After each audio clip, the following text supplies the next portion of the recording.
देखिए, आज आप जहाँ पे खड़े हैं, मेवाड़ की पावन धरा उदयपुर, जो हिंदुस्तान के अंदर अपनी नई पहचान रखती है, क्योंकि पूरे देश के इतिहास में से ये कहते हैं लोग कि अगर राजस्थान के इतिहास को अलग कर दिया जाए तो कुछ नहीं बचता जी। और राजस्थान के इतिहास में से अगर मेवाड़ के इतिहास को अलग कर दिया जाता तो शून्य नज़र आता है जी। तो आप जहाँ खड़े, ये महल महाराणा प्रताप, जो इतिहास में बहुत बड़ी शख्सियत, जिनका बहुत बड़ा नाम, उन्हीं महाराणा प्रताप के पिता उदय सिंह जी ने महल को चालू किया था बनाना 1559 में जी। 1559 से पहले उदय सिंह जी चित्तौड़ के राजा थे। एक समय ऐसा आया कि चित्तौड़ मुगलों के अधीन चला गया, तो एक नई राजधानी की जरूरत थी। जब यहाँ आए तो कुछ भी नहीं था, केवल जंगल था।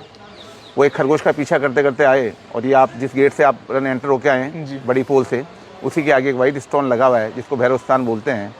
वहाँ पे उदय सिंह जी ने खरगोश का शिकार किया और शिकार किया तो ये राजा का महल आप देख रहे हैं, ये पूरा पहाड़ पे बना हुआ है। अच्छा जी। जहाँ अपन ऊपर भी चलेंगे, जहाँ आपको पेड़ पौधे नजर आएंगे, करीबन 4 मंजिल के आसपास ऊपर पेड़ पौधे, क्योंकि पूरा पहाड़ है। अच्छा जी। तो यहाँ पे एक जगह धुआं उठ रहा था और उदय सिंह जी ने जाके देखा तो एक साधु तपस्या कर रहे थे, नाम था प्रेमगिरी गोस्वामी।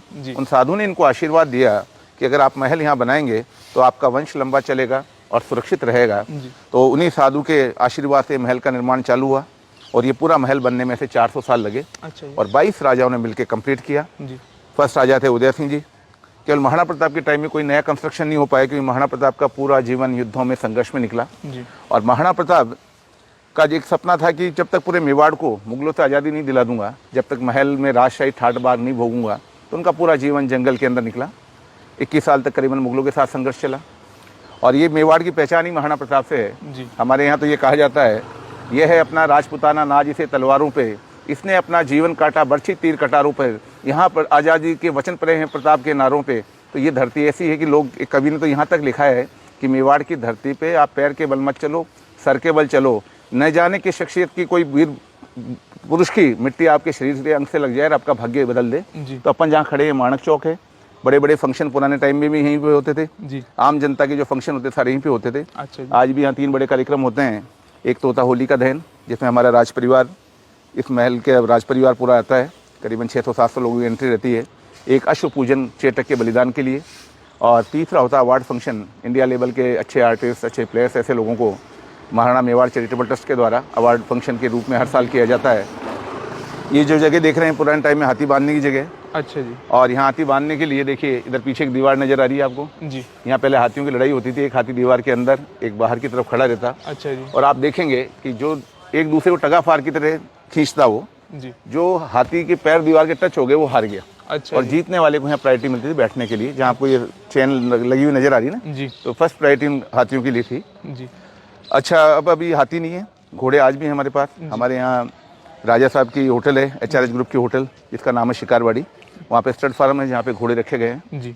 और मारवाड़ी नस्ल के अच्छी घोड़े हैं यहाँ पे। जी। और अपन जो देख रहे हैं 60% पार्ट है, 40% जो पीछे वाला पोर्शन है, जी। उसमें अभी राजा साहब का रेजिडेंस है। अभी के जो राजा हैं उनका नाम है श्री जी अरविंद सिंह जी मेवाड़। जी। एज करीबन 78 ईयर्स के हैं। और राज परिवार में राजा साहब, महारानी साहिबा, राजकुमार साहब जो लक्ष्यराज सिंह जी मेवाड़, जी। वो विरासते हैं। राजकुमार साहब की शादी हमारे उड़ीसा राज परिवार में हुई, बालंगीर। और राजकुमार साहब के भी 2 डॉटर, एक सन है। ऐसे 7 जने राज परिवार के पीछे वाले पोर्शन में रहते हैं। जी। वहीं पे 2 होटलें हैं, शिव निवास, फतेह प्रकाश।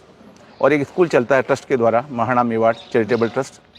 और ये जो आप जो टिकट लेके आए हैं, इस टिकट का जो पैसा आता है, इसी से पूरे इस महल का मेंटेनेंस, रेनोवेशन, जो स्टाफ, उनकी सैलरी, सारे पैसा इसी से निकलता है। जी। और ट्राइबल बेल्ट आसपास के जो अच्छे बच्चे हैं पढ़ने में, उनको एजुकेशन में किसी फील्ड में अगर मदद चाहती है तो ट्रस्ट के द्वारा उनको मदद की जाती है। तो ये सारा जो पैसा है ये जनहित में लगाया जाता है, क्योंकि राजा साहब के खुद का जो है वो बिजनेस है सारा, होटल बिजनेस।